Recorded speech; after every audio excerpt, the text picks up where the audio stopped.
Shalom Avrahá. Nossa aula de hoje é Kabbalah dos Teilim. Teilim com Matok Midvash. Estamos no Perek Dalet, no quarto capítulo. E aqui o rei Davi, ele diz: Ve'ata Hashem magen ba'adi. Hashem, você é o meu escudo. Você me protege. Ou seja, agora vamos analisar profundamente. O que em hebraico é chamado de emuná, qual é a expressão da emuná e qual é a expressão do bitachon? Uma diferença entre fé e confiança. O que é fé e o que é confiança?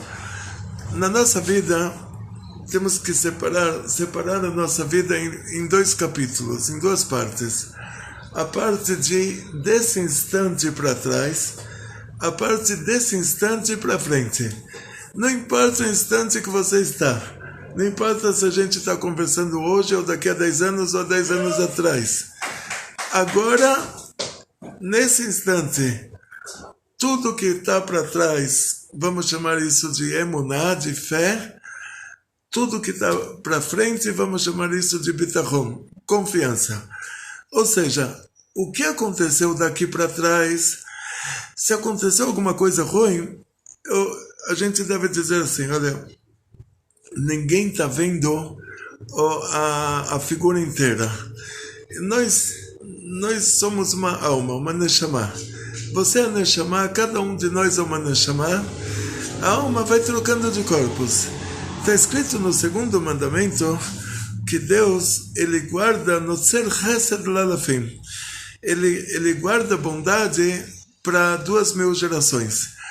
E diz o Zohar que daqui aprendemos que temos direito a 2.000 reencarnações para ganhar, para fazer coisas boas que não fizemos, para ganhar mais, para ter direito a um paraíso maior. No segundo mandamento está escrito também: Poked avon avot al banim al shlishim al rebeim.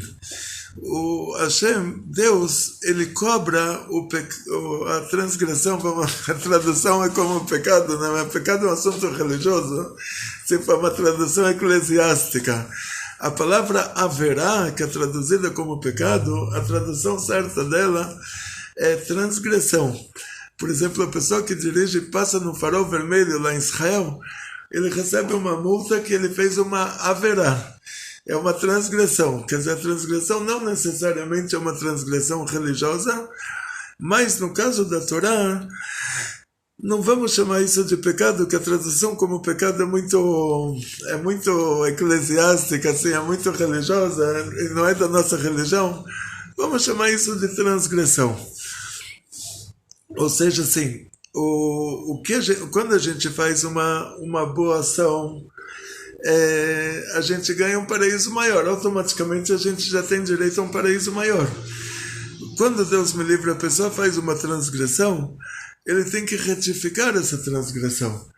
Então, quando está escrito no segundo mandamento que Hashem, ele cobra até a 4ª geração dos que fazem essas transgressões, o que está querendo dizer é o seguinte: diz o Zohar, explica, pela Torá, os filhos não pagam pelas transgressões dos pais. Se o pai assassinou, você não pode condenar o filho à morte pelo fato do pai ter assassinado. Se o pai roubou, você não pode cobrar do filho o roubo que o pai fez. O filho não paga pela transgressão do pai. Então não teria, pela própria Torá, não teria como Deus cobrar do filho a transgressão do pai. Segunda coisa, que o filho que ele recebe uma educação errada, aquela geração na Espanha, em Portugal, que o governo da Espanha falou que se a pessoa ficar na Espanha, na época da Inquisição, ele vai ter que rezar na igreja, vai ter que rezar para a estátua. E uma pessoa deixou tudo que tinha, pegou a mulher e os filhos e viajou para a Síria, para o Líbano. Eles são os Sefaradim. Judeus da Síria, judeus do Líbano são chamados de Sefaradim, de judeus espanhóis. O que eles têm de espanhóis? Que a Espanha antes era um país árabe, era o auge do judaísmo espanhol, era na hora que a Espanha era um país árabe. e aqueles judeus voltaram para os países árabes. Mas não podia levar a casa, não tinha como vender a casa, perdeu o dinheiro, perdeu tudo que tinha, tiveram que começar no Líbano tudo desde o começo. Outros falaram, tá bom, qual que é o problema? A gente reza um pouquinho na igreja, Deus me livre, né, que é uma das 3 coisas que tem que morrer e não fazer, que é a idolatria, assassinatos e relações ilícitas, relações que a Torá considera essas relações Gilui Arayot, que é tipo filho com a mãe, pai com a filha, irmão com a irmã, homem com mulher casada, homem com homem. Mulher com mulher não entra nesse caso porque não é considerado uma relação, é considerado, está escrito na Torá que a gente não pode se comportar como se comportava no Egito. Aí já entra nessa classificação de coisas imorais, assim, coisas não morais, mas não como relação proibida. Ou seja, relação proibida tem que morrer e não fazer. As outras coisas, se o governo da Espanha fizesse um decreto que uma mulher tem que beijar outra, podia uma mulher beijar outra e não precisava morrer e não fazer. Agora, se fizeram um decreto que um homem tem que ter uma relação íntima com outro homem, tinha que morrer e não fazer. Fizeram um decreto que tem que fazer idolatria, tem que morrer e não fazer. Fizeram um decreto que tem que assassinar alguém, tem que morrer e não fazer. Então muita gente fugiu. Agora as pessoas que não fugiram, eles falaram, a gente vai rezar na igreja, daqui a pouco vai voltar o que era antes, vai voltar a vida normal, vai mudar de rei, vai mudar de bispo, e a gente vai construir a sinagoga de novo. Isso nunca aconteceu. Porque está escrito que a pessoa que faz uma transgressão com a intenção de eu vou transgredir agora e eu vou fazer tchuvá depois, lá de cima não deixam ele fazer tchuvá. Então eles morreram sem que isso acontecesse. Aquelas pessoas viveram dos 20 aos 80 anos sem que tivesse oportunidade de novamente construir a sinagoga, de novamente voltar ao judaísmo. Eles fugiram, o judeu que ficou lá por causa de dinheiro, não era um judeu que ia fugir para um lugar onde você planta e colhe. Ele ia fugir para um lugar onde você ganha dinheiro. Então eles não fugiram para Timor-Leste ou para Ilha da Madeira, ou eles não fugiram para um lugar que ele ia comer, plantar e comer. Ia para um lugar que ele ia ficar milionário. Eles fugiram para o Brasil. Aí deu lá a política de Portugal e Espanha, não sei quem lá casou com quem, a Inquisição veio atrás no Brasil. Até aquela hora que eles fugiram para cá, a Inquisição não tinha vindo para cá. Eles fugiram para cá, aconteceu um milagre do lado contrário, que a Inquisição veio para cá também. O Brasil nunca teve liberdade religiosa até 1881, com a princesa Isabel, acho que era isso, 1888, eu não sei que ano. Mais ou menos isso. Mais ou menos, quer dizer, quase no ano de 1900, que a princesa Isabel assinou algum decreto de liberdade religiosa, que eu acho que nem foi colocado na prática, e depois com a República, aqueles judeus portugueses, espanhóis, que achavam que eles iam rezar um pouquinho na igreja e depois tudo ia passar, eles iam voltar para a sinagoga, lá de cima não deram para eles a oportunidade de que eles fizessem tchuvá. O que quer dizer? Que quando está escrito na Torá que a pessoa que faz uma coisa, faz uma transgressão com a intenção de que depois ele vai fazer tchuvá, lá de cima não deixam ele fazer tchuvá, a intenção é não dão para ele os critérios, as circunstâncias para que ele faça tchuvá. Mas se ele se esforçar muito, aí ele consegue. Mas vai ter que fazer um esforço maior do que uma tchuvá normal. No Zohar está escrito que tem coisas que se a pessoa fez, não tem tchuvá para isso. Não tem como se arrepender, não tem arrependimento para isso, não tem volta. Quando o Zohar usa essa linguagem, ele está dizendo assim, uma tchuvá normal, um arrependimento normal, tipo a pessoa decide que não vai mais fazer e tem remorso de que fez, isso, para certas coisas, isso não é o suficiente. Mas se ele se esforça mais, se ele investe mais na tchuvá dele, aí sim ele consegue consertar também. Quer dizer, não existe nada que não dê para consertar. E quando está escrito que se a pessoa fez a transgressão com a intenção de depois fazer tshuva, não deixam ele fazer tshuva, quer dizer que ele não vai ter ajuda na tshuva dele. Enquanto que nós, quando a gente faz a coisa errada, a gente cai na real de que fizemos a coisa errada, a gente tem um remorso pela coisa errada que a gente fez, a gente quer consertar, Hashem cria todas as circunstâncias para que a gente possa consertar. Está escrito, a pessoa que vem purificar, ajudam ele lá de cima. E essas circunstâncias só acontecem para uma tshuva normal. Mas uma tshuva daquela gravidade, as circunstâncias não acontecem, mas a pessoa tem como forçar e fazer acontecer. Então, aquela primeira geração, que eram judeus religiosos, e eles se tornaram cristãos, eles morreram, eles são os pais. Os filhos, não só que não pagam pelas transgressões dos pais, não só isso, mas também que a pessoa que foi educada da maneira incorreta, ele é julgado lá em cima de acordo com a educação dele. Então o filho nem é julgado como alguém que fez idolatria. Ele é julgado como uma pessoa que tudo que ele fez sem querer, ele fez inconscientemente. Então ele nem recebe uma retificação pela idolatria que ele fez, porque não é considerado que ele fez uma coisa errada, porque ele não sabia que ele estava fazendo uma coisa errada, que os pais educaram ele daquela maneira. Então, não tem como colocar esse versículo na prática, esse versículo de que Hashem ele vai cobrar até a quarta geração de quem faz o mal. E quando não tem como colocar na prática, dizem nossos sábios, aí você já vai para a parte oculta da Torá. Esse versículo não está se tratando de uma coisa revelada na Torá, está se tratando de uma coisa oculta. Da mesma maneira que está escrito olho por olho, dente por dente. A pessoa chega aqui, tira a dentadura, coloca a dentadura em cima da mesa e fala, agora eu dou um soco na boca de alguém, quebra um dente dele, ninguém vai poder me fazer nada, porque eu não tenho dentes. E se ele faz isso, ele vai ser julgado por um tribunal rabínico, vai ser condenado, vai ter que pagar o dentista, a prótese, o implante, a vergonha que o outro passou, os dias de trabalho que o outro perdeu, vai ter que pagar um monte de coisas. Então, por que está escrito dente por dente?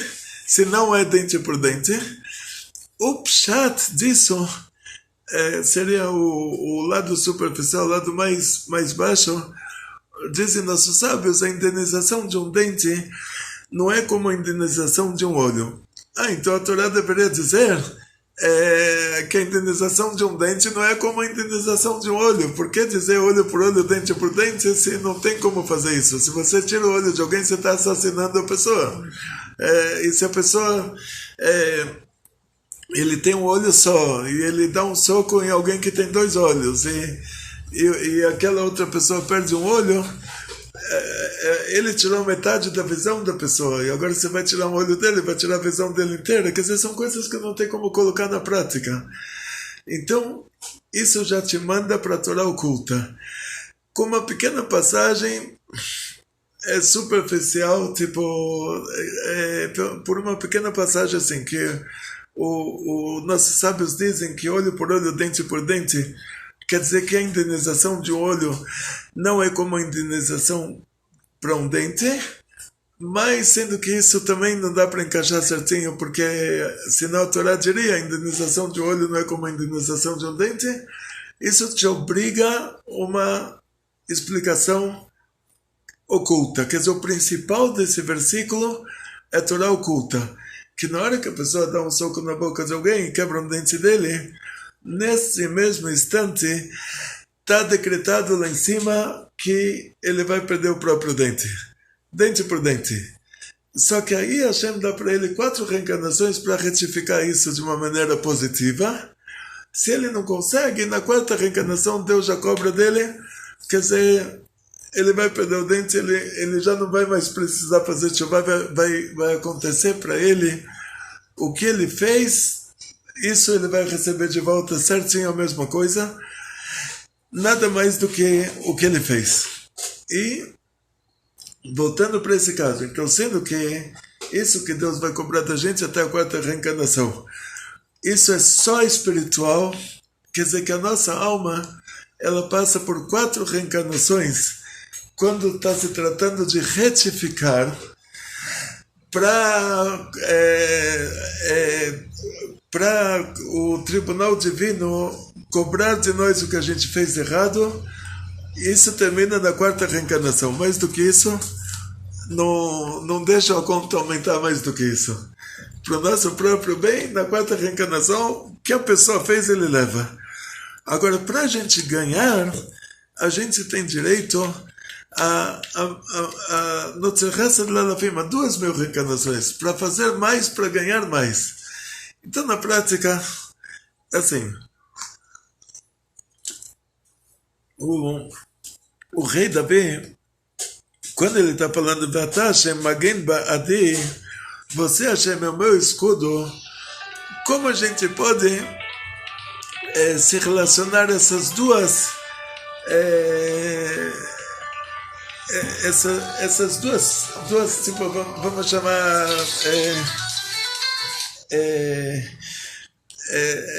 duas categorias. Agora veio a palavra. 2 categorias. Uma categoria que é a emuná.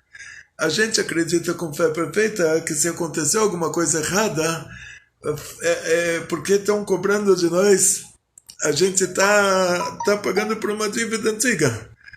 Então, isso é fé. É fé que tudo que acontece nesse mundo vem de Deus. Mas essa categoria de fé não se encaixaria com esse versículo que ele diz: você, Hashem, você é o meu escudo. Pera, mas você não está sendo o meu escudo. Eu estou recebendo uma retificação, você não está me protegendo. Então aqui são 2 categorias diferentes. Uma categoria, ela vai desse instante para trás.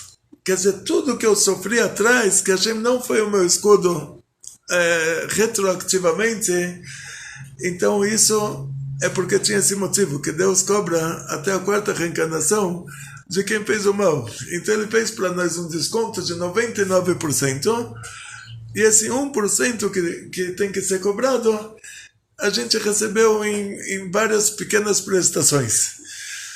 Agora daqui para frente a gente tem que falar: não, Hashem ele é o meu escudo, Hashem vai me proteger, não vai me acontecer mais nenhuma retificação. Então, desse instante que você está para frente, aí você tem que ter fé perfeita de que Hashem vai te proteger. Isso é o bitachon. Desse instante que você está para trás, nunca você tem que ficar reclamando. Você fala: ai, olha que família que eu nasci, e olha que lugar que eu nasci, e olha as oportunidades que eu não tive. Não, você tem que ficar alegre que você pagou uma bela de uma dívida que a outra pessoa não tinha a dívida que você tinha. E muito pelo contrário, tem pessoas que eles têm, que Deus está em dívida com eles de uma reencarnação anterior, que eles fizeram tanta coisa boa numa reencarnação anterior que Deus tem que pagar para eles agora. Hashem paga para eles nessa reencarnação por uma coisa que eles fizeram de bom numa reencarnação anterior. Então você fala: olha, essa pessoa não fez nada, tudo que ele faz na vida dá certo. Eu fiz tudo, e olha a vida que eu tive. Porque ele, numa reencarnação anterior, fez coisas boas, e a pessoa que está sofrendo agora está pagando uma dívida antiga. Então essa que é a explicação. Quer dizer, nunca a pessoa tem que pensar: tudo que vai me acontecer vai ser para o meu bem, eu acredito que tudo vai vir de Deus. Proibido pensar isso. Você tem que pensar daqui para frente: Hashem vai me proteger, Hashem vai me dar só coisas boas. Hashem é meu escudo, como ele diz aqui. Antes de reclamar o que aconteceu atrás, você tem que falar: graças a Deus, eu tinha uma dívida de bilhões e agora eu cheguei no zero. Quando eu cheguei no Brasil, tinha um amigo que ele era muito, muito rico, ele tinha uma empresa muito grande, ele me deu esse Zohar, o Zohar que está aqui em cima, ele me deu de presente quando eu cheguei no Brasil. Nós nos encontramos, estávamos juntos na Yeshiva em 1978, em Israel, e depois, quando eu voltei para cá, 20 anos atrás, eu me encontrei com ele. E ele estava mudando para Israel, aí o Zohar dele ele me deu. Aí ele falou para mim, graças a Deus eu cheguei no zero. Aí eu falei, eu também estou no zero, né? Mas vamos contar, cada um contou para o outro como ele chegou no zero. Eu falei, eu cheguei no zero, que tudo que eu ganhei foi para pagar as contas. Eu fui professor em Israel durante quase 20 anos. Tudo que entrou saiu. A minha conta era como uma mulher. Ficava 5 dias no vermelho, 7 dias limpos e depois 14 dias um pouquinho melhor. Tem na Tarata Mishpachá, na pureza familiar, né? Assim, essas 3 divisões. 5 dias vermelhos, né? 7 dias limpos e 14 dias depois do mikveh. O que aconteceu na prática, assim, ele falou, ele era muito rico, depois ele faliu, ele ficou devendo milhões. O dia que ele chegou no zero, que ele já não estava devendo mais nada, ele festejou. Esse dia para ele foi uma festa. Eu cheguei no zero. Então, porque ele estava devendo milhões. Então eu não sabia que alegria chegar no zero. Eu falei para ele, eu estou no zero e eu não estou com toda essa alegria. E ele estava no zero e estava com toda a alegria. Então o que acontece? Quando a gente vê os sofrimentos que passamos antes, a gente tem que estar com toda a alegria. Chegamos no zero, zeramos a nossa dívida, zeramos a nossa conta de todas as transgressões que fizemos em todas as reencarnações. Daqui para frente tem que ser bitachon. Tem que saber que Deus é o meu escudo. Outro detalhe importante, se a pessoa falar, mas e se acontecer alguma coisa mais para frente? Aí vamos entrar, dividir isso também em 2 categorias. Esse e se, assim, se a pessoa tem fé que a coisa ruim vai acontecer, a coisa ruim acontece. Tem uma história na Gemara, em Yoma, a Gemara nos conta que a pessoa que quer saber se ele vai morrer aquele ano, ele acende uma vela antes do Yom Kippur, antes do pôr do sol na véspera do Yom Kippur. Se essa vela se apagar durante o Yom Kippur, quer dizer que aquele ano ele vai morrer. E a Gemara falou para ele, não faça isso. Isso é o jeito de saber, mas não faça isso.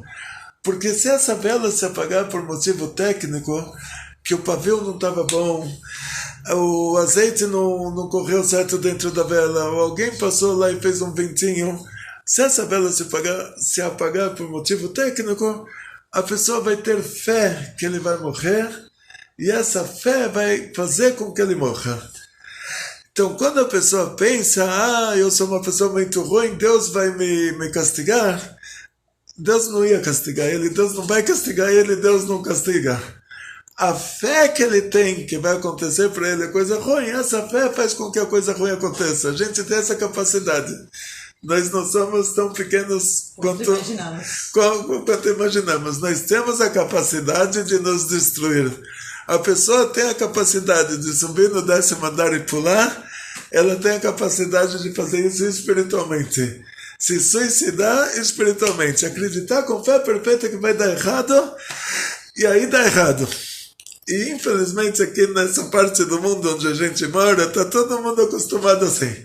A pessoa fala, olha, melhor eu acreditar que vai dar tudo errado, e se der 50% certo, eu vou estar no lucro, do que acreditar que vai dar certo, e se der 50% errado, eu vou me decepcionar.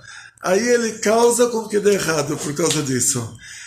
A fé dele ia dar 100% certo, dá 100% errado, e ele fala, tá vendo, sabia? Sorte que eu não pensei que ia dar certo, no fim eu ia ficar decepcionado. Mas você fez isso com as próprias mãos, e agora você está pensando que teve sorte de... Achando que não ficou frustrado. Aqui a frustração dele não, né? Exatamente, quer dizer... Não fiquei frustrado porque... quer dizer assim, o cara pula do 10º andar e depois fala, olha, sorte que eu... Não imaginei que eu ia viver mais do que isso, porque, olha, tá vendo, eu tô morrendo, e foi você que causou isso. Então, o fato da pessoa pensar que alguma coisa vai dar errado, ele tem a capacidade de fazer com que dê errado. Então a gente tem que pensar como o rei Davi diz aqui, Hashem é o nosso escudo, daqui para frente vai dar tudo certo. Só certo. Não vai dar nada errado.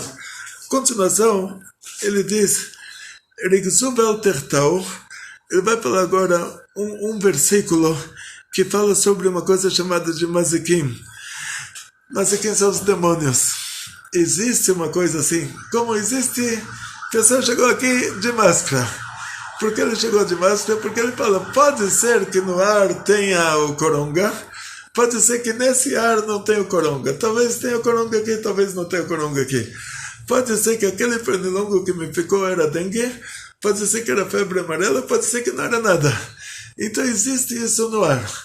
Existe no nosso mundo, quando Deus criou o mundo em 6 dias, depois do pôr do sol do 6º dia, e antes da saída das estrelas, que já determinam o Shabbat, Hashem criou algumas criaturas, que elas são parcialmente materiais, parcialmente espirituais. São os demônios.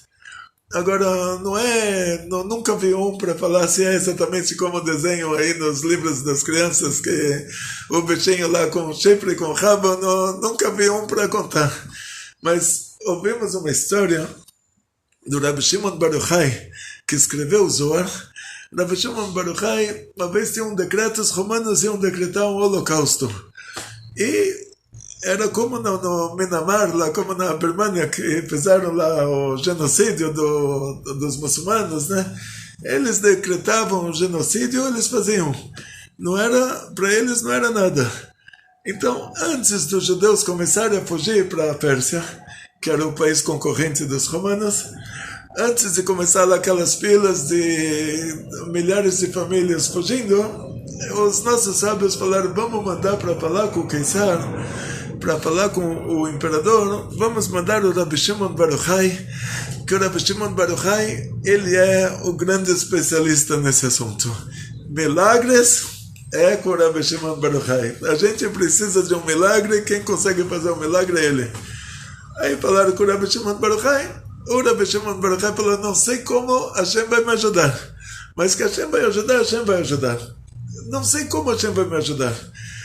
O Rabbi Shimon Bar Yochai entra no navio a caminho de Roma, ele vê um demônio que não era somente um demônio, era o Bam Bam Bam lá, chamava, não vou falar o nome, que a gente fala o nome da coisa, Atrai. Lá na Gemara está escrito o nome E ele estava subindo no mastro do navio e descendo em gargalhadas e gargalhadas, gargalhadas, subindo e descendo. O Rabbi Shimon Bar Yochai olha para a direita, olha para a esquerda, vê que está todo mundo ocupado com outras coisas, então ninguém está vendo ele, ninguém está ouvindo ele. Só o Rabbi Shimon Bar Yochai. Então o Rabbi Shimon Bar Yochai falou, então ele veio para mim. Ele não veio para os outros aí, que eu estou vendo, eu parei para olhar e ninguém está prestando atenção, então ninguém está ouvindo ele, ninguém está vendo. O Rabbi Shimon Bar Yochai começou a chorar. Aí o demônio desceu do mastro, veio, conversou com ele e falou, Rabbi Shimon, por que você está chorando? O Rabbi Shimon falou, olha, Agar, que era escrava de Abraão, Hashem mandou para ela anjos. Ela estava lá morrendo de sede no deserto, Hashem mandou o anjo, ela recebia anjos para falar com ela.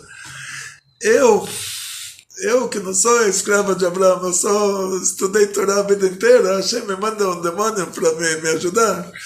Aí ele falou, você vai ver que eu vou fazer um trabalho muito melhor do que qualquer anjo. Deixa comigo aqui, os anjos não conseguem fazer o que eu faço. Aí o Rabbi Shimon perguntou, como você vai conseguir me ajudar? O Ben, alguma coisa lá que era o nome falou para ele, eu vou chegar em Roma agora. Quer dizer, o demônio lá, ele desaparece aqui e aparece lá. E falou, vou entrar na filha do Caesar, na filha do imperador, e a menina vai enlouquecer, vai começar a gritar, berrar. Você chega lá, você fala que você é um médico muito importante, você veio curar ela, fala no ouvido dela que você chegou, eu deixo ela, e todos os vidros do palácio vão se quebrar, então não deixa ninguém do lado dos vidros, fala para as pessoas se distanciarem dos vidros, e a menina vai voltar ao normal. Depois dessa, o que você pedir do imperador, ele vai te dar. Então, isso é o que tinha, não tinha nada melhor. O Rabbi Shimon Bar Yochai agradeceu, e quando esse navio chegou em Roma, a cidade estava no alvoroço. O Queçar tinha uma filha única, e a filha única enlouqueceu, e ele pagou para os maiores médicos do mundo para curarem ela. Ninguém, absolutamente ninguém conseguiu. O Rabbi Shimon Bar Yochai chega lá no palácio, os guardas do palácio falam: olha, muito charlatão já teve aqui. E o imperador falou que você faz a tentativa. Se você sabe que você vai conseguir curar ela, entra. Se não, se você não conseguir curar ela, é pena de morte por charlatanismo. O Rabbi Shimon Bar Yochai falou: não tem problema, eu sei que eu vou conseguir curar ela.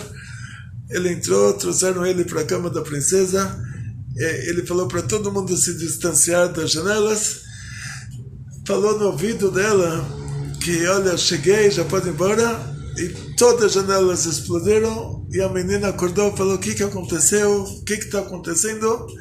E aí todo mundo viu a menina, voltou ao normal. O pai dela conversou com ela, o pai dela falou para o Rabbi Shimon Bar Yochai: o que você quiser, eu te dou.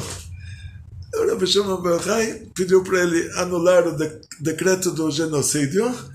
O Queçar anulou, e assim aconteceu um milagre por meio da coisa ruim. Então, quer dizer, o lado bom da coisa ruim. Então, por que Deus criou eles? Se não fosse o cara lá, ia ter um genocídio. Então a gente talvez não estivesse aqui. Só sobrariam os judeus do Império Persa, não sobrariam os judeus da Terra Santa. Então Deus me livre. Então, o David HaMelech, nesse pasuk, Rigzor Balteretau, esse versículo está falando sobre esses demônios. Os nossos sábios explicam o pshat desse versículo da seguinte maneira: como falamos, tem o pshat, a explicação simples. Então, olho por olho, dente por dente. O pshat é que a indenização de um olho não é como a indenização de um dente. O remes, já vai o remes do sod, a gente chega no sod, na hora que ele tirou o olho do outro, lá em cima já está decretado que ele vai perder o olho dele. Então, aqui também começa pelo pshat. O pshat, Rigzor Balteretau, é que nós temos um Yetzer Hara. Cada um de nós tem uma má inclinação. O que é o Yetzer Hara? Nós temos uma alma animal. Essa alma animal, cada vez que ela faz uma transgressão, ela recebe o que o profeta chama de fezes espirituais. Ela se suja com essas fezes espirituais. E isso dá para ela um apetite maior para fazer mais transgressões. Está escrito no Pirkei Avot: mitzvah goreret mitzvah, um mandamento, ele atrai um mandamento, haverá goreret haverá. Uma transgressão, ela causa outra transgressão. Então, o Yetzer Hara de cada um é diferente, dependendo da bagagem que ele traz da reencarnação anterior, do que ele fez de errado. Ele tem aquela inclinação para repetir o que ele fez errado. Haverá goreret haverá. Então, se a pessoa está difícil para ele se controlar numa coisa, ele consegue se controlar em tudo. Mas tem uma coisa que ele não consegue se controlar, quer dizer que aquela coisa é a bagagem espiritual negativa dele, aquilo que ele veio para consertar. Então, continuação.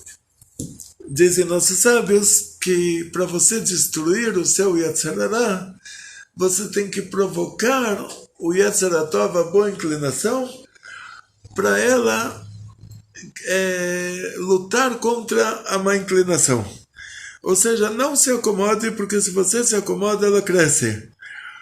E agora, a explicação cabalística desse assunto a gente continua na nossa próxima aula, que nosso horário já deu. Então que Hashem dê a todos vocês, então vocês vão ficar no suspense um pouquinho. Que Hashem dê a todos vocês muito sucesso, muita saúde, muito dinheiro, muitas felicidades, atzlachá, briut, panasá, bechef, e muita alegria. Você tendo muita alegria, você atrai só coisas boas. Saiba que Hashem está te protegendo. Se você não acredita nisso, você próprio está se prejudicando. Então tem que treinar o nosso pensamento, que Hashem está protegendo a gente a cada instante. Atzlachá, briut, panasá, beshefa. Bekol Tov. Muita alegria. Sim.